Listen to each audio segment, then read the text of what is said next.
जैसा कि आप जानते हैं, नीट का फैसला आपके सामने है। सुप्रीम कोर्ट में आज सुनवाई हुई और इसमें यह फैसला निकल कर आया कि रीनीट नहीं कराया जाएगा, यानी नीट के एग्जाम को फिर से नहीं कराया जाएगा। सुप्रीम कोर्ट का फैसला सर्वमान्य है, उस पर हम कुछ ज्यादा कहने वाले कोई नहीं होते हैं। पर आप इसके मायने देखें, जो सरकार और एनटीए ने मिलकर शुरुआत से कोर्ट को गुमराह करने का प्रयास किया, लोगों को गुमराह करने का प्रयास किया। धर्मेंद्र प्रधान जी जो शिक्षा मंत्री हैं, उन्होंने पहले दिन कहा कि कोई नीट में कोई धांधली नहीं हुई है। इतनी बड़ी धांधली हुई उत्तर से लेकर दक्षिण, पूर्व से लेकर पश्चिम, पर शिक्षा मंत्री इससे अवगत नहीं थे। और या तो शायद ये भी हो सकता है, मैंने पहले भी कहा है, वो शायद अवगत थे और या फिर वो भी शामिल थे।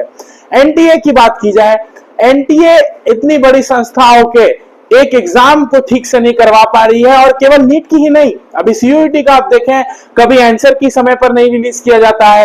एक क्वेश्चन को चैलेंज करने के लिए 200 रुपए लगते हैं। तो ये साफ दिखता है कि एनटीए एग्जाम कराने में सफल नहीं है और सक्षम नहीं है। तो मैं समझता हूं एनटीए जैसी संस्थाओं को अविलंब बंद करना चाहिए, उन पर प्रतिबंध लगाना चाहिए। और साथ ही मैंने जो मांग पहले भी करी है कि जो सरकार है, सरकार शिक्षा पर ध्यान नहीं देना चाहती है, छात्रों पर ध्यान नहीं देना चाहती है। आज का बजट निकला, आपने देखा उसमें बेरोजगारी पर क्या है। तो देश में देख रहे हैं हम, बेरोजगारी बढ़ रहा है, पर कभी भी सरकार उसके लिए समर्पित नहीं दिखाई देती है।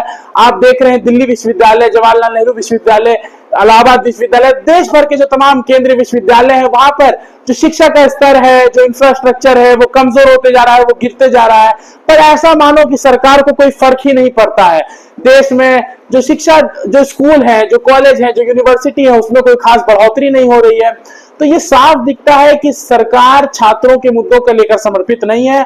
और हम आज इस वीडियो के माध्यम से सरकार को ये चेतावनी देना चाहेंगे कि सरकार को छात्र हित में आगे सोचना होगा। और अगर सरकार नहीं सोचेगी तो जैसे हमने नीट में आंदोलन किया, हम वैसे ही आंदोलन करते रहेंगे, छात्र हित में हम संघर्ष करते रहेंगे, चाहे सरकार कोई कदम उठाए। और अगर नहीं उठाए तो हम ये सरकार को मजबूर करेंगे कि सरकार को छात्र हित में सोचना होगा, छात्रों का भविष्य के लिए न्याय सुनिश्चित करना होगा।